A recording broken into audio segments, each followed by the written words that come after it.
কেন্দ্রীয় বঞ্চনা, আর সেই কেন্দ্রীয় বঞ্চনার বিরুদ্ধে আবার মুখ খুললেন মুখ্যমন্ত্রী। 100 দিনের বকেয়া নিয়ে ফের কেন্দ্রকে মুখ্যমন্ত্রীর ডেডলাইন। 2রা ফেব্রুয়ারি থেকে ধর্নার হুঁশিয়ারি তিনি দিলেন। পরীক্ষার মুখে আন্দোলন প্রত্যাহার না করলে পাল্টা ধর্নার হুমকি দিয়েছেন আবার শুভেন্দু অধিকারীও।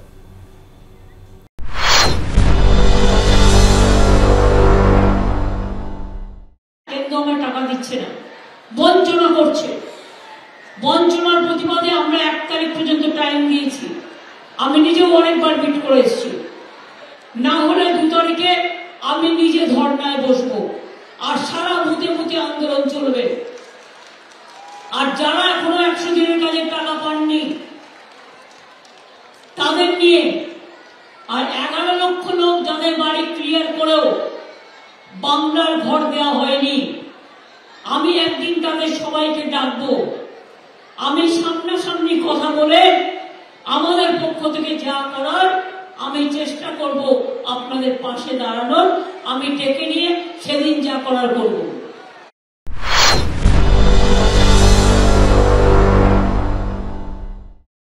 তিনি 2 তারিখ থেকে ধর্ণা করবেন বলেছেন।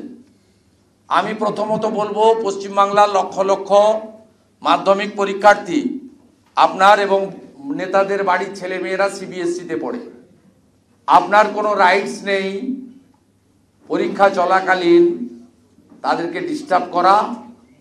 দ্বিতীয় হচ্ছে, আপনি যদি তারপরেও গা জোয়ারি করে এটা করেন, পাল্টা ধর্নার মুখোমুখি আপনাকে হতে হবে।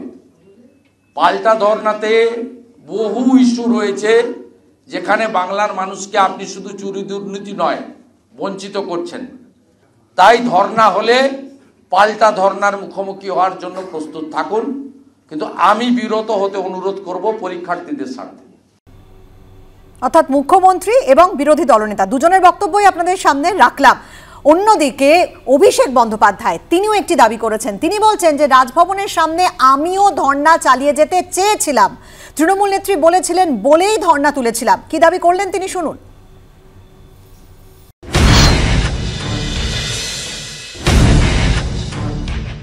আপনি দেখবেন যেদিনকে আমি ধর্না প্রত্যাহার করি 9 অক্টোবর, এটা আমি আজকে বলছি না, আমি সেদিনকেই বলেছিলাম, আপনারা ভালো মতো শোনেননি। আমি বলেছিলাম যে আমি ধর্না চালিয়ে যেতে চাই, কিন্তু মমতা বন্দ্যোপাধ্যায় আমাদের দলনেত্রী, তিনি সৌজন্যতার খাতিরে, সামনে দুর্গাপুজো আছে, এবং যেহেতু রাজ্যপাল সেদিনকে আমাদের বলেছিল যে আমরা একদিনের মধ্যে এটা টেক আপ করবো, 24 ঘন্টার মধ্যে আমি এটা কেন্দ্রের সাথে টেক আপ করে তার যথাযথ ব্যবস্থা গ্রহণ করব। সৌজন্যতা দেখিয়ে তুমি ধর্না প্রত্যাহার করো। আমি ধর্না প্রত্যাহার করতে চাই না, কিন্তু মমতা বন্দ্যোপাধ্যায় আমার দলনেত্রী, তার যা নির্দেশ, তার যা আদেশ আমার কাছে শিরোধার্য। তিনি ভেবেছিলেন হয়তো সৌজন্যতা দেখালে তারাও সৌজন্যতা দেখাবে, মানুষের টাকা ছাড়বে, কিন্তু বিজেপি সৌজন্যতা দেখানোর পাত্র নয়। মমতা বন্দ্যোপাধ্যায় পরবর্তীকালে এটা রিয়েলাইজ করে নিজে দিল্লিতে যান, বৈঠক করেন, এবং সেই বৈঠকে 10 জন সাংসদের মধ্যে আমি নিজে ছিলাম। সেখানে কথা হয় যে রাজ্য সরকারের তরফ থেকে আমলারা থাকবেন, কেন্দ্র সরকারের তরফ থেকে একটা আমলাদের টিম যাবেন, তারা বসে পর্যালোচনা করে যত দ্রুত সম্ভব মানুষের টাকা ছেড়ে দেবে। সেই বৈঠকও 1-1.5 মাস হয়ে গেছে, তারপরেও ফলপ্রসূ কিছু হয়নি। তারপরেও যদি মমতা বন্দ্যোপাধ্যায় সিদ্ধান্ত নেয় যে আমি 2 তারিখ আন্দোলন করব, সঠিক সিদ্ধান্ত নিয়েছে, এবং আগামী দিন দল যেভাবে আমায় কাজে লাগাবে আমি দলের পাশে আসি। আমি তো একই কথা বলছি। আমি সুব্রত বাবুর কাছে আসবো। সুব্রত বাবু, আপনারা বারবার বলেন যে বিজেপি এবং তৃণমূলের মধ্যে একটা সেটিং রয়েছে। কি ধরনের সেটিং হতে পারে? মানে মমতা বন্দ্যোপাধ্যায় প্রধানমন্ত্রীর সঙ্গে যখন বৈঠক করতে গেলেন তখনও বারবার আমরা দেখলাম যে বামেরা তারা সরব হলো যে কেন সেখানে যারা সঙ্গে যারা অফিসার্স রয়েছেন তাদেরকে কেন নিয়ে যাওয়া হলো না, ডিপার্টমেন্টাল লোকজনকে কেন নিয়ে যাওয়া হলো না, 1-to-1 মিটিং কেন হলো, এবং সেখানে বারবার বামেরা সেটিং এর অভিযোগ করছেন। তাহলে সেটিং কোথায়? মমতা বন্দ্যোপাধ্যায় তো দীর্ঘদিন অপেক্ষা করলেন প্রধানমন্ত্রীর সঙ্গে বৈঠকের পর, এখনো পর্যন্ত পাওয়া গেল না, সেক্ষেত্রে আবার তিনি বাধ্য হচ্ছেন ধর্নায় বসতে। মুখ্যমন্ত্রী গিয়েছিলেন অভিষেককে বেল করাতে, বিজেপির বেলে অভিষেক আছে সেটা সবাই জানে। এখন প্রশ্ন হচ্ছে, এই যে বললো টিভিতে তোমরা দেখালে বাইটগুলো, আচ্ছা এই বাইটগুলো যখন ধর্না হয়েছিল, যখন দিল্লিতে গিয়েছিলেন মুখ্যমন্ত্রী, তখন কেউ শুনেছিল যে 2টো রাজ্যের সরকারের আমলা পর্যায়ের বৈঠক হবে? কেউ শোনেনি, কারণ এরকম কোনো কথাই হয়নি। ওখানে গিয়েছিল যে দেখলেন না শাহজাহান কি করেছে, শাহজাহান কিছু করেনি। কয়লা কে চুরি করেছে, কয়লার টাকা কে খেয়েছে? কেউ খায়নি, সব টাকা শান্তিনিকেতনে গেছে। ফলে বিজেপির বেল সেট করতে গেছিল রাজ্যের মুখ্যমন্ত্রী, যে গোটা রাজ্যের সমাজ বিরোধীদের মাথা ডন, মাফিয়া ডন, ও গেছিল আরেকটা মাফিয়ার কাছে নিজেরটা সেট করবার জন্য। না পাওয়ার কি কারণ থাকতে পারে? তাহলে তো বঞ্চনার টাকা কোর্ট বলেছে যে এইখানে যে দুর্নীতি হয়েছে জব কার্ডে, সেগুলোকে চিহ্নিত করতে হবে। আর আসলে জব কার্ডে দুর্নীতি কি হয়েছে? কেন্দ্রের টাকা হোক, রাজ্যের টাকা হোক, টাকা যায় এখন ব্যাংক অ্যাকাউন্টে, আর সেই ব্যাংক অ্যাকাউন্টে ডেবিট কার্ড গুলো তৃণমূল নেতাদের বাড়িতে, সেই টাকা গেছে, তৃণমূল নেতারা ডেবিট কার্ডের টাকা তুলে নিয়েছে, সেই টাকা ফেরত দিতে হবে মানুষের কাছে। একদম ভুয়ো জব কার্ড বাতিল করতে হবে, কোর্টে সেই নির্দেশও আমরা দেখেছি। কিন্তু যে সেটিং এর তত্ত্ব আপনি খাড়া করেছিলেন, বামেরা যেটা খাড়া করেছিল, তাহলে সেই সেটিং এর তত্ত্বটা তো আর খাটছে না। কেন খাটবে না? এটাই তো সেটিং, এটাই সেটিং। আচ্ছা আপনি বলুন, 2 তারিখে মাধ্যমিক পরীক্ষা শুরু হয়েছে, রাজ্যের মুখ্যমন্ত্রী চান মাধ্যমিকটা বানচাল হয়ে যাক, কারণ 4 লক্ষ ছেলে মেয়ে গত বছর কম পরীক্ষা দিয়েছে, আর এইরকম একটা সম্ভাবনা দরজার সামনে নিয়ে এসছে কেন্দ্রীয় সরকার। কেন রাজ্যের সরকারের বঞ্চনা? সৌজন্যের অভাবের কথা বলছেন বিজেপি নেতারা, সৌজন্য দেখাতে পারে না এ রাজ্যের মুখ্যমন্ত্রী, সৌজন্য দেখাচ্ছেন না, এবং ধর্নার পাল্টা ধর্নার কথা বলছেন। মানবিকতা কোথায়? 2 তারিখ থেকে মাধ্যমিক। হ্যাঁ, শুভেন্দু অধিকারী ধর্নার পাল্টা ধর্না বললেন। শুনুন, প্রথমে মেইন সোর্স হলো সলিউশনটা কি? যে টাকাগুলো মানে যারা বেনিফিশিয়ারি তারা পায়নি, অন্যরা পেয়েছে, যারা টাকা লুট করেছে ভুয়ো জব কার্ড দেখিয়ে বা ইনফ্লুয়েন্স খাটিয়ে, সেই তৃণমূল নেতা এবং তাদের পরিবার এবং যারা যোগ্য লোকের টাকাটা, মানরেগার টাকাটা নিয়েছে, তারা সেই টাকাটা ফেরত দিক, হিসেব দিক, সঙ্গে সঙ্গে টাকা চলে আসবে। সেই রাস্তায় হাঁটছেন না, তারা হাঁটছেন নাম বদল করে, কি করে আবাস যোজনাকে বাংলার ঘর করব, ভোট ব্যাংকে বেনিফিট নেব। তারা চিন্তা করছেন কিভাবে এইটার মানে এই সলিউশনটা। উনি ধর্ণা কি, ধর্ণা দিলে কি টাকা ফেরত পাবে? গরিব মানুষগুলোর পেট ভরবে? আর গরিব মানুষগুলোর পেট ভরবে, পাল্টা ধর্ণা দিলে কি হবে? আর ধর্ণার পাল্টা ধর্ণা দিলে কি হবে? ধর্ণার পাল্টা ধর্ণা দিলে কি হবে? রাজ্যের মানুষ বুঝবে যে বিরোধী দল আছে। জানতে হবে যে আপনারা আপনাদের ন্যায্য হকে ছাড়বেন না, কিন্তু সাধারণ মানুষ তারাই ভুক্তভোগী হয়েছে, তারাই হবে। অসহযোগিতা,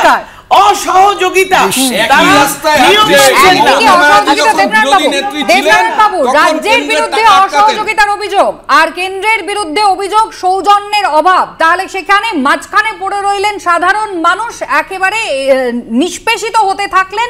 বছরের পর বছর কেটে যাচ্ছে, দিনের পর দিন কেটে যাচ্ছে, টাকা কিন্তু পাওয়া যাচ্ছে না, কাজ হয়ে গিয়েছে। একটা কথা বলে শরৎচন্দ্র বলেছিল, মিথ্যা পাপ, সত্যই মিথ্যা জড়িয়ে বলার মতো পাপ এই সংসারে আর নেই। এ হচ্ছে সত্য মিথ্যা বলিয়ে বলার, জড়িয়ে বলা হচ্ছে। আমার প্রশ্নটা হচ্ছে কি, আজকে কোর্টেও পর্যন্ত এই কেসটা গেছে। হ্যাঁ, অবশ্যই একটা অংশ চুরি হয়েছে, আমি অস্বীকার করছি, এটা বলেছে, কিন্তু যারা পায়নি তাদের দেবে কে? এটা শুধু তাই নয়, আজকে তৃণমূল সরকার দিয়ে দেবে যে দাবি করলো, 2.5 কোটি ডায়মন্ড হারবারে 3000 মানুষ যে টাকা পেলেন, তৃণমূল সরকার নিজেদের ফান্ড থেকে দিয়ে দেবে যে দাবি করলো, তাহলে এখন কেন প্রধানমন্ত্রীর কাছে চাইছেন? এখন কেন ধর্ণা? এটা তো পরিষ্কার স্বীকারও করেছে একটা অংশ পাইনি। তারা কি করে? তারা তৃণমূল দিয়ে দেবে না?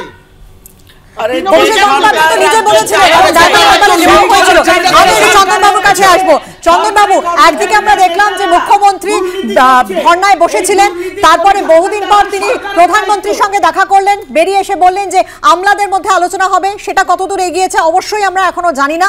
এবং আমরা শুনলাম গতকাল অভিষেক বন্দ্যোপাধ্যায় তিনি যেটা বললেন যে তিনি ওই রাজভবনের সামনে ধর্না চালিয়ে নিয়ে যেতে চেয়েছিলেন, কারণ বিজেপিকে বিশ্বাস করা যায় না। মমতা বন্দ্যোপাধ্যায়ের কথা শুনে সেই সময় তিনি ধর্না তুলে নিয়েছেন। যে রিয়েলাইজেশন মমতা বন্দ্যোপাধ্যায়ের এখন হয়েছে, তাই তিনি ফের ধর্নায় বসবেন।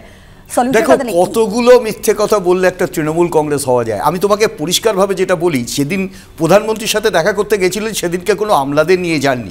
সেখানে একটা ইন্টারনাল কনভারসেশন হয়েছিল এবং মনে হয়েছিল বোধহয় সলিউশন বেরিয়ে গেছেন। আজকে বোঝা যাচ্ছে সেদিনে কনভারসেশনটা হয়তো এই কারণেই হয়নি, হয়েছে অন্য কোনো কারণে, যেখানে হয়তো রাজীব কুমারের পোস্টিং হতে পারে, যেখানে হয়তো সুব্রত যেটা বলছে বেলের ব্যাপার হতে পারে অভিষেক বাবুর। কিন্তু একটা জিনিস আমাকে ভীষণ স্ট্রাইক করছে, অভিষেক বাবু কিন্তু পরিষ্কার একটা কথা বলে দিলেন, উনি চাননি, মমতা ব্যানার্জি চেয়েছিলেন, আর আজকে ধর্নাতে প্রমাণ হচ্ছে মমতা ব্যানার্জি বলছিলেন। এটা কিন্তু আন্ডারলাইন, আনস্পোকেন আন্ডারলাইন। এবং এই জায়গাটাতে কিন্তু পাওয়ার তত্ত্বের একটা ভেরিয়েশন কাজ করছে। সেখানে কিন্তু রাজ্যপাল ছিলেন, রাজ্যপাল সেদিন সেদিন প্রক্রিয়া করেছিলেন এবং তার জন্য উনি কেন্দ্রীয় সরকারের কাছে পৌঁছে দিয়েছিলেন দায়িত্ব নিয়ে, সেই সৌজন্যে এরা সরে এসেছিলেন এবং মমতা ব্যানার্জির রিকোয়েস্টে। অভিষেক বাবু বলছেন উনি সরতে চাননি। তাহলে প্রশ্ন হচ্ছে এখানে যে অভিষেক বাবু কি মমতা বন্দ্যোপাধ্যায়ের প্রপোজালটা সেদিনের ভুল ছিল তাই প্রমাণ করছে? যদি করে থাকেন পাওয়ার সেন্টারের আরেকটা দিক খুলে গেল। কিন্তু রাজনীতি তো হচ্ছে মমতা বন্দ্যোপাধ্যায় এখন রিয়েলাইজ করেছেন, এই কথা কিন্তু স্পষ্ট বললেন অভিষেক বন্দ্যোপাধ্যায়। আমি তো বলি কথা হচ্ছে মমতা বন্দ্যোপাধ্যায় একা দিল্লিতে ওর সঙ্গে দেখা করেনি, আরো 9 জন সাংসদ বন্দ্যোপাধ্যায় ছিল, একা মিটিং করেননি, ঠিক আরো 9টা চোর ওর সাথে গিয়েছিল। আচ্ছা শুনুন, এইসব গুল কথা বলবেন না সুব্রত বাবু, এগুলো বলে কিচ্ছু লাভ হবে না। দ্বিতীয় বক্তব্য, মমতা বন্দ্যোপাধ্যায় চেয়েছিলেন একটা সলিউশন, যে অন্তত শেষ একটা সুযোগ যে টাকা খেয়েছেন সেটা ফেরত দিন, সে টাকার হিসাব দিন, হিসাব দিয়ে কম্পেনসেশন করে আপনারা করুন। মানুষকে ভোগাচ্ছেন তো আপনারা, আপনাদের মানুষ, আপনারা যে টাকাটা নিয়েছেন সাধারণ মানুষের। দেবনাথ বাবু, আমার একটা পরিষ্কার একটা কোয়েরি আছে, সেটা হচ্ছে সলিউশনের কথা আপনি বলছেন, ঠিক কি ধরনের সলিউশন? যুক্তরাষ্ট্রীয় কাঠামোতে মুখ্যমন্ত্রী প্রধানমন্ত্রী বৈঠক করলেন, তারা একটা সমাধানের চেষ্টা করলেন, প্রধানমন্ত্রী আশ্বাস দিলেন, তার জন্য মুখ্যমন্ত্রী অপেক্ষা করলেন। তারও আগে আমরা দেখলাম নির্দিষ্ট কিছু মানুষজন যারা ধর্ণা দিতে গিয়েছিলেন দিল্লিতে, তাদের একটা অংশকে টাকা দিয়ে দেওয়া হলো। কোথা থেকে? রাজ্য সরকার নয়, তৃণমূল কংগ্রেসের ফান্ড থেকে। তাহলে এখানে সলিউশনটা কতগুলো ভাগে হচ্ছে, মানে ভগ্নাংশের হিসেবে কি আমরা ধরে নেব যে সলিউশন এইভাবে ধীরে ধীরে আসবে? অভিষেক বন্দ্যোপাধ্যায় একটা সময় স্পষ্ট বলে দিয়েছিলেন যে যদি কেন্দ্র টাকা না দেয় দরকার নেই, টাকা চাই না, আমরা দিয়ে দেবো। তাহলে আজকে কি কারণে কেন্দ্রের কাছ থেকে এই টাকা চাওয়া এবং কি কারণে এই ধর্নায় আখেরে তো সমস্যায় পড়বো আমি আপনি। বাড়ি থেকে বেরিয়ে মাধ্যমিকের ছেলে মেয়েগুলো যখন যাবে সেদিনকে পরীক্ষা দিতে, তারা তো পথের মধ্যে সমস্যায় পড়বে এবং সেই ধর্না না তুললে আবার পাল্টা শুভেন্দু অধিকারী বসবেন। আমি একটা কথা বলছি, সমালোচনা বহু করা যায়, কেন তাদের ক্ষতি হবে? তাদের ক্ষতিটা হবে কেন? সেরকম ভাবে ধর্না হবে না, হচ্ছে তো এইসবগুলো এইসব আপনারা টাকা খেয়ে বসে আছেন, টাকা ফেরত দিন, গল্প শেষ। এমন ভাবে ধর্না হবে তাতে কাদের কোনো ক্ষতি? এই উপকারিতাটা কিভাবে হবে? মানে যারা কাজ করলেন তারা টাকাটা পাবেন কিভাবে? মানে সেখানে একাংশ পাবে, একাংশ পাচ্ছে না কেন? এটা আমাদের হকের টাকা, এগুলো কেন দেবে না? বহুবার 152 বার কলকাতা হাইকোর্টের তরফ থেকেও কিন্তু একই কথা বলা হয়েছিল যে যারা বৈধভাবে কাজ করেছে তাদের টাকা কেন্দ্র মিটিয়ে দিক, যতক্ষণ না মেটানো হচ্ছে ততক্ষণ রাজ্য মিটিয়ে দিক, পরে কেন্দ্রের কাছ থেকে সেটা আদায় করা হবে। তার মধ্যেও দেখা গেল যে একটা অংশকে অভিষেক বন্দ্যোপাধ্যায় টাকা দিয়ে দিলেন। সোলেন বাবু, সাধারণ মানুষ হিসেবে বাকি অংশ কি দোষ করলো? বাকি অংশ তাহলে কি দোষ করলো? না দেখো, মানে একটা অংশকে টাকা দিল, কোথা থেকে টাকা দিল? তৃণমূল কংগ্রেসের ফান্ড। কে বলেছে চুরির টাকা? ওই টাকার অভিষেক ব্যানার্জি নিজের পকেট থেকে টাকাটা দিয়েছে। বার্ধক্য ভাতা সেখানেও তাই বলেছে আমার কেন্দ্রের লোকদের আমি দিচ্ছি। কোথা থেকে দিল? তৃণমূল দল। তাহলে কেউ পাবে, কেউ পাবে না। যারা কাজ করেছে, যারা জেনুইন ডিজার্ভিং, তারা পাবে না, তাদের রাজ্য সরকার দেবে না, রাজ্য সরকারের ফান্ড থেকে যাবে না, তাই নিজের পকেট থেকে যে যার কনস্টিটিউয়েন্সি নিজের পকেট থেকে দেবে। তারপরে এত টাকা, এত দুর্নীতির টাকা ওখানে ঢুকেছে যে সেখান থেকে নিজের কনস্টিটিউয়েন্সিটাকে বাঁচাবার চেষ্টা করছে, নিজের কেন্দ্রটাকে বাঁচাবার চেষ্টা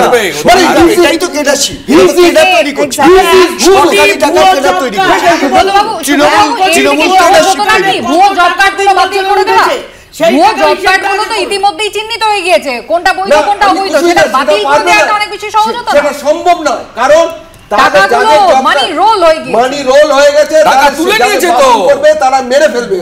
যে ভুয়ো জব কার্ড 1 কোটি 3 বছর ধরে টাকা তুলেছেন, সেই টাকাগুলো উত্তরপ্রদেশে নাকি সবথেকে বেশি সংখ্যায় ভুয়ো জব কার্ড ধরা পড়েছিল, কিন্তু তাদের এখনো বঞ্চিত করা হয়নি, সব টাকা দেওয়া হয়েছে। না করলে তো রিটালিয়েট করবে তারা।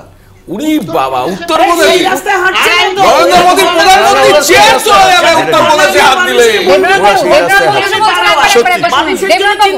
বলুন আমি যেটা বলি, হ্যাঁ, আজকে যে কথা বলে যেটা বলে কল্পনা যত বাদুড়ের মতো রাতে ওড়ে কালো বর্ণ, রবীন্দ্রনাথ, কল্পনা যত বাদুড়ের মতো রাতে ওড়ে কল্পনা, অনেক কিছু কল্পনা করা হচ্ছে। কল্পনা নয়, উত্তরপ্রদেশের পরিসংখ্যানটা নির্মাণ দিয়েছেন।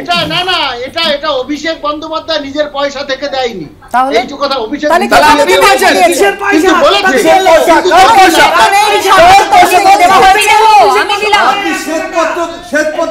শ্বেতপত্র বার করে বলুন কোথাকার টাকা, সরকারি ফান্ড থেকে দিয়েছে না নিজের পকেট থেকে দিয়েছে? কেন কার টাকা?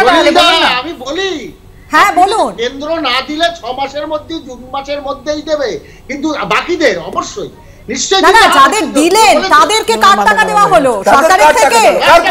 তৃণমূলের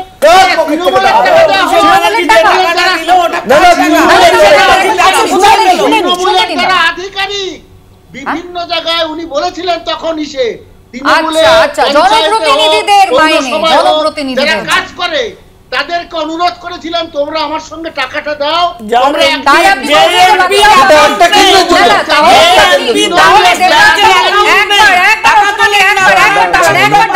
তাহলে কি দেবনারায়ণ বাবু এমন প্রতিশ্রুতি পাওয়া যাবে তৃণমূল কংগ্রেসের পক্ষ থেকে যে যারা পেলেন না তারাও এই জনপ্রতিনিধিদের মাইনে থেকেই নিজেদের হকের টাকাটা পেয়ে যাবেন? জনপ্রতিনিধি না, এতটা শুনুন, এটা বলে দাও আমি যে কোনো প্রকারে আমি মমতা